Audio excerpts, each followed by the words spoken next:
এমন সময় ডেকে ডেকে বলে, নামাজের মধ্যে হাউমাউ করে কান্নার শব্দ পেয়েছি। কে নামাজের মধ্যে কাঁদলে একটু কি বলা যায় না নাকি? এমন সময় পিছন থেকে ডেকে ডেকে ডেকে বলে, পিছনের কাতারে তিনজন ব্যক্তি দাঁড়িয়েছিল, আলী, বাম পাশে হলো সালমান ফার্সি, আর মাঝখানে দাঁড়িয়েছিল সাহাবা। মনে হয় সাহাবা বারবার কান্নাকাটি করেছে। এমন সময় জামাত ভাঙার পরে সকল ব্যক্তি তাকায় দেখে হযরত সাহাবা জমিনের মধ্যে লুটিয়ে পড়েছে। এমন সময় আমার নবী ডেকে ডেকে বলে, ওরে সালমান ফার্সি, একটু দেখো আমার সাহাবার অবস্থা কেমন, অজ্ঞান হয়ে পড়ে আছে নাকি দুনিয়া থেকে বিদায় গ্রহণ করেছে। এমন সময় সালমান ফার্সি যখন কানটা যখন বুকের সাথে লাগায় দেয়, কিতাবের মধ্যে আসে সালমান ফার্সি আমার নবীজির দিকে তাকায় তাকায় কেঁদে ফেলেছে। আর ডেকে ডেকে বলে, ওগো নবীজি, আপনি কোন সুসংবাদ দেবেন আপনার সাহাবীকে?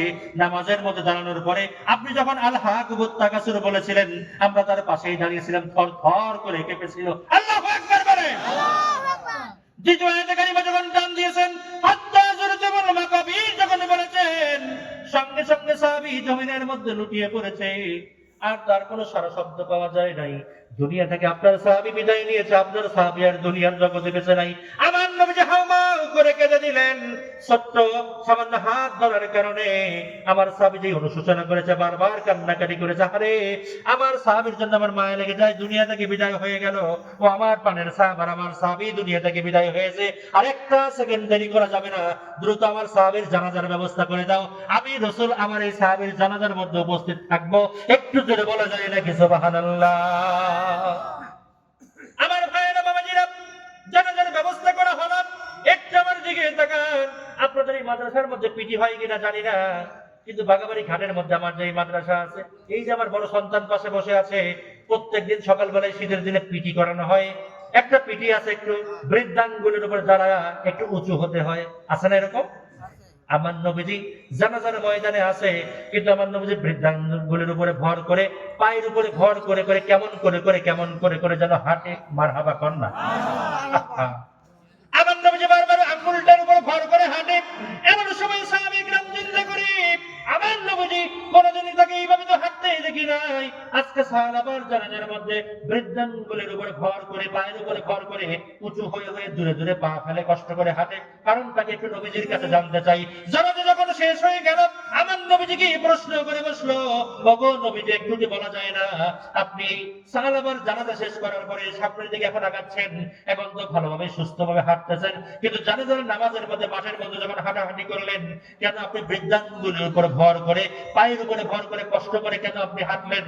একটু আপনার কাছে বিনয়ের সাথে আমরা জানতে চাই। সঙ্গে সঙ্গে আমার নবীজি রেখে রেখে বলে, ওগো আমার প্রাণের সাহাবারা, আমি যা দেখতে পারি তোমরা তা দেখতে পারো না, আমি যা বুঝতে পারি তোমরা তা বুঝতে পারো না।